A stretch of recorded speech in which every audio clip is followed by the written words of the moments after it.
The router is one of the most useful tools at our disposal. Fast cutting speed and the ability to change cutters to the multitude of different shapes and sizes available makes it extraordinarily useful. It's even more versatile if you invert it in a router table. Then, instead of passing the tool over the wood, you're passing the wood over the tool, which means you can do more delicate cuts rather than having to balance the tool on the edge of a possibly narrow piece of timber.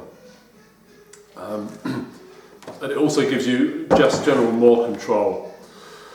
So if you haven't put your router in a router table, it's a good idea to do so. Students who've been on my course are probably familiar with the setup I've got, which is, I probably made this router table about 15 years ago. It's getting rather outdated. It consists of an old kitchen worktop with a steel insert set into the worktop.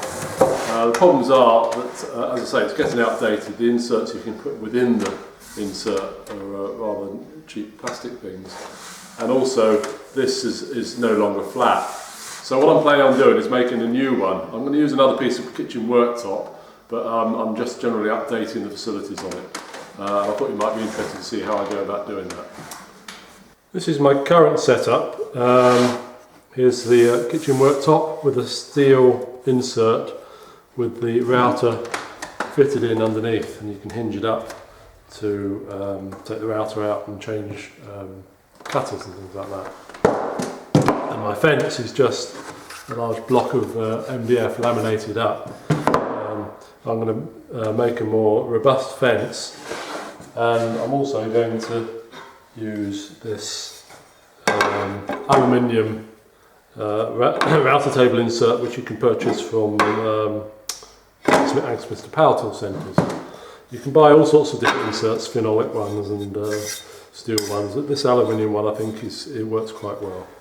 The first thing we need to do is to drill the holes in the insert to take the screws which will hold the router underneath. To do this, I've taken the plastic or Bakelite base off the bottom of the router and fitted it onto the bottom of the insert plate using masking tape, being careful to position it within the concentric lines which are marked on the underneath of the plate to aid centralisation.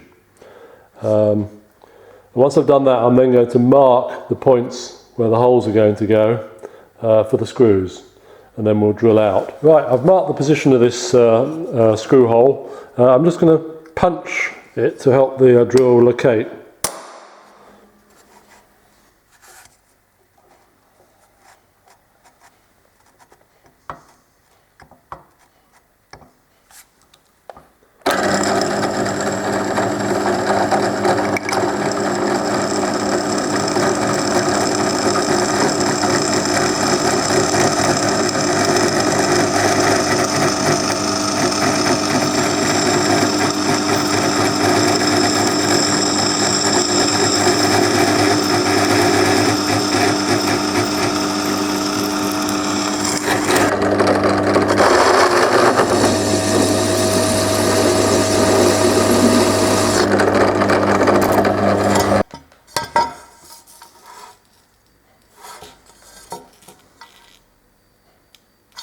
Right, this is the piece of kitchen worktop that I'm going to be using for making my router table. Basically, it's a 40mm laminated top, and I've put a beech edging round just to tidy it up and to stop moisture change. I've got this bit of masking tape on here just to help me mark out, because my pencil lines don't show up on the dark surface. It's probably better if you had a lighter coloured one, but this is what I've got available, so that's what I'm using.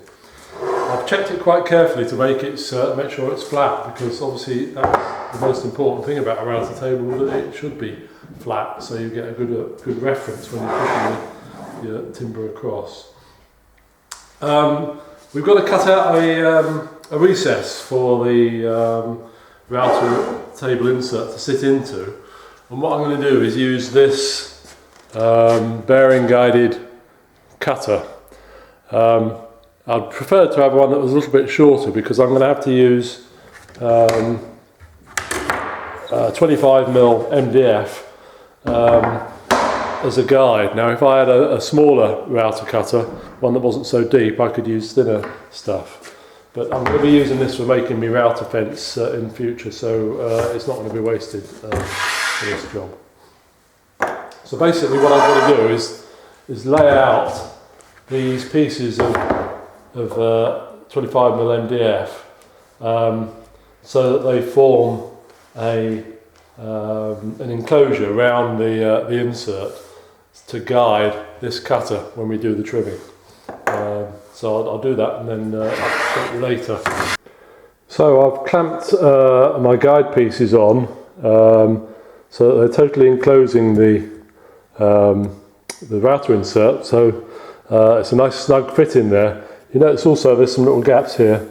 That doesn't matter because the bearing will not foul around there. It will be a good line all around there. One thing I didn't mention was that the radius of the cutter you're going to be using should be the same as the radius on the corners of the insert, so that the radius cut is precisely the same as that for the insert. Now before we cut the recess for the insert, we have to actually cut a hole in the middle here for the router to sit through, and I'm going to do that by packing out this recess we've created. So that's the next thing I'll do, and then I'll be getting my router out to actually do the cutting. Right, so I've got all my packing in now, and to actually do the cut through, I can't use that little bearing guided cutter because it's not deep enough, so I'm going to be using one of these, which is a deep cut, 2-flute, half-inch cutter. It's half-inch. I'm going to be using a guide bush on the router base to follow these packing pieces. These are 20mm, these packing pieces. This cutter and the guide bush gives me an additional 9mm margin, so the margin in from the edge will be 29mm altogether. Right, we're ready to go now. A couple of other points. You notice I've stuck this piece of 25mm MDF onto the edge here. This will support the router base when it's running round. It'll only be supported on this side. It will need an additional support in the centre. And also, if we look down here, you can see I'm supporting the centre of the piece. This runs right the way through. The whole board is actually sitting on this piece of 6mm MDF, and it's actually secured up here underneath here with some double-sided sellotape. When we cut through this, there'll be a danger of it dropping away if we didn't take these precautions, and when it dropped away the router might drop and it might damage the edge of the cut. One thing I didn't mention earlier on is that the reason we're going through all this palaver is because I haven't actually got a jigsaw. I could cut this out with a jigsaw if I had one, but it's not something I have. Right, we're ready to make the cut now, so let's see how we go.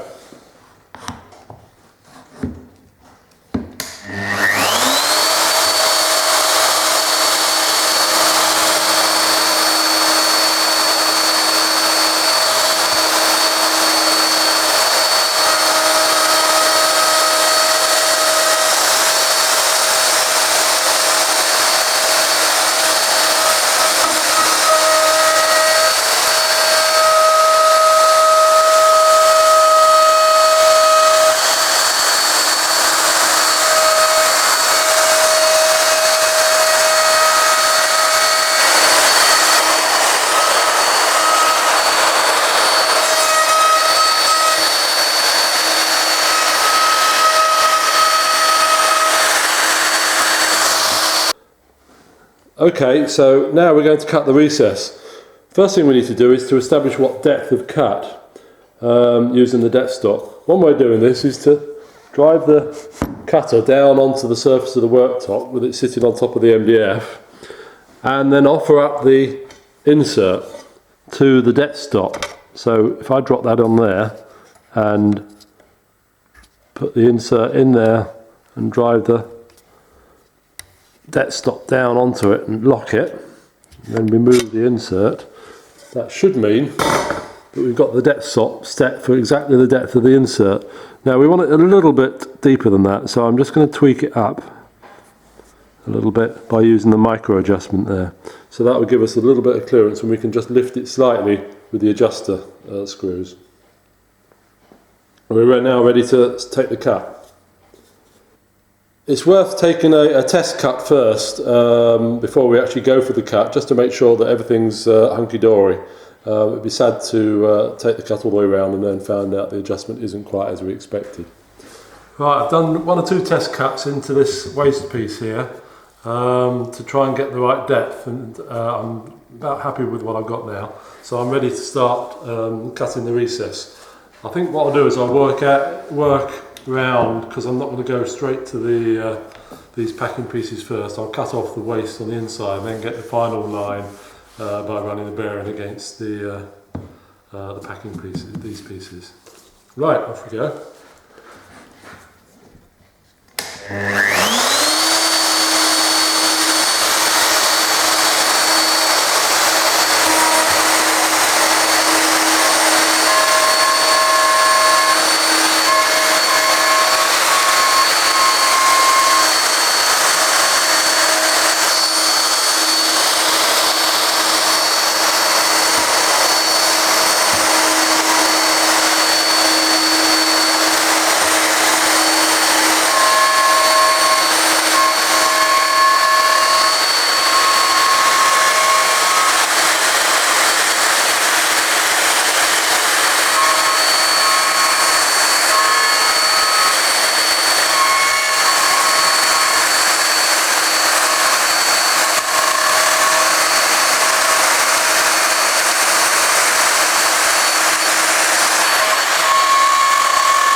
Right, I finished routing the recess. I had a bit of trouble with the adjustment on the depth adjustment on the router. It didn't maintain the right depth all the time.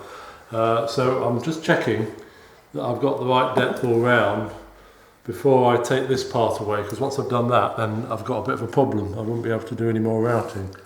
So I'm just checking the depth all round just to make sure everything's okay before I do the final commit myself and take that bit away.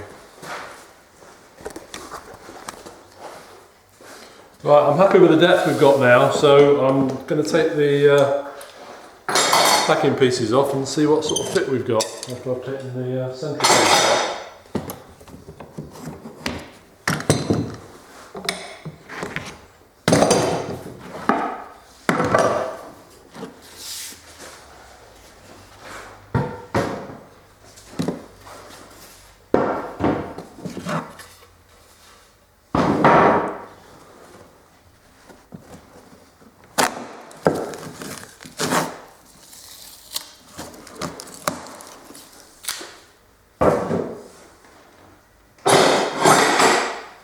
Right.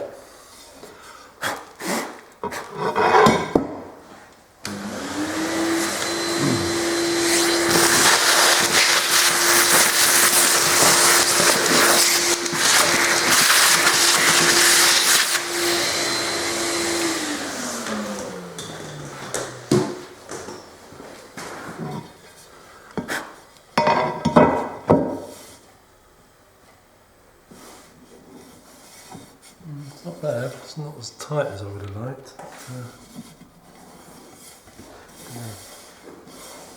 Yeah, that'll do.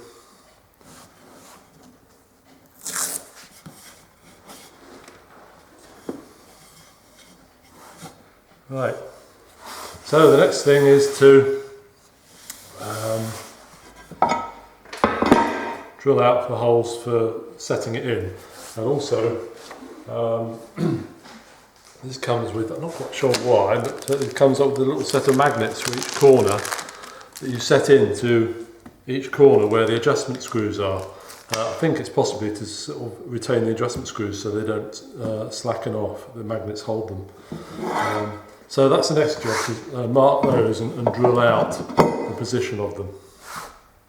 So I'm going to mark through with like a gimlet to mark the positions, and then I'm going to drill out some pilot holes and things. Right, so here's the inserted, in fact. I have to admit that the fit wasn't quite as brilliant as I would have hoped. I've had to actually put a little piece in there and then recut the shape at the end. I think the problem was that I used quick clamps for holding the pieces on at this end, and I think they slipped a little bit. So when you're doing this job, use some Popper G clamps, or you could actually stick it down with double-sided sellotape possibly. But don't rely on quick clamps, that's what I'm saying. Right, to mark the for drilling the holes, I'm using this little little tool that I actually inherited from my father, and it's just right for marking down through the holes to give you the position to drill to. If we lift the insert out, it's stiff, we're now able to drill. The magnets are 8mm diameter, so I'm using an 8mm spur point bit to drill the holes, and I've marked the depth with some masking tape and done a test cut first to make sure that they're right depth.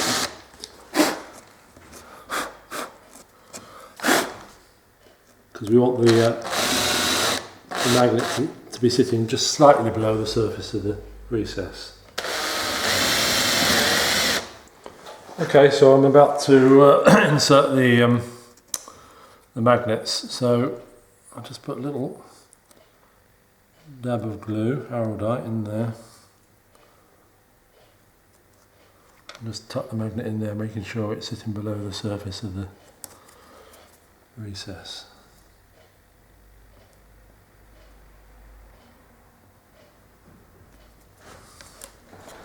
And do the same all round.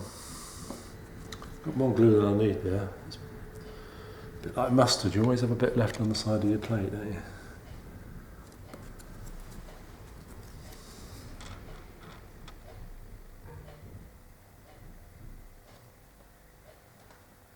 Go on, there you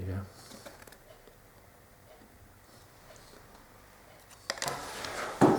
I'm using 1" number 10 screws to hold the plate down, so I'm using a 3mm drill just to pilot the holes.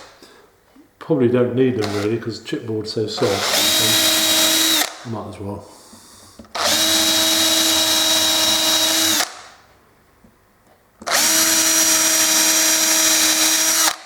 One of the reasons why I left such a wide margin for this recess was because these screw holes were about 20mm in from the edge, and I wanted to be a fair amount of clearance so that there's a good grip.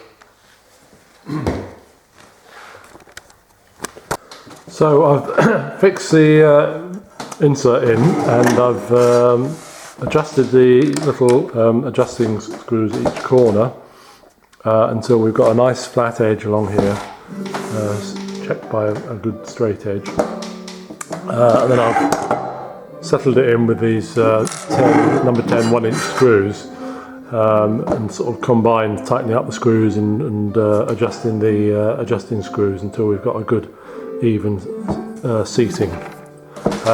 One thing you'll notice, most inserts come with these little holes for inserting a post which you use for steadying stuff when you're feeding it onto the cutter. You need to make sure that these post holes are actually on the right hand side of the cutter as you would be presenting the work to it.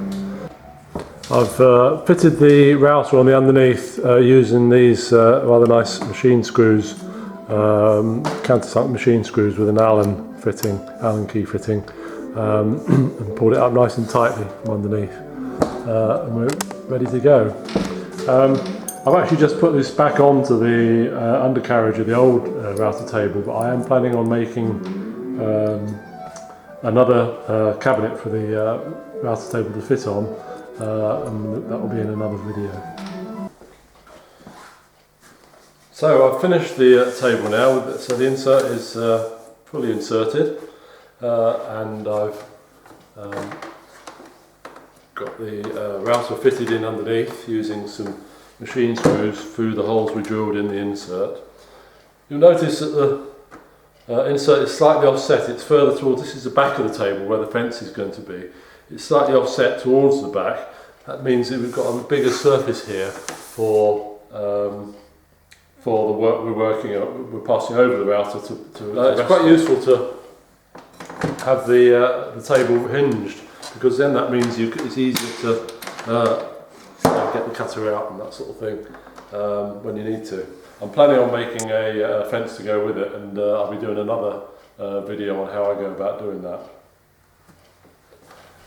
If you want to see some drawings of the router table and the router fence, you can find them on my website, my courses website, www.christribefurniturecourses.com, where you can also find information about my courses. If you want to see details of my furniture, just go to www.christribe.co.uk. I hope you enjoy looking at that.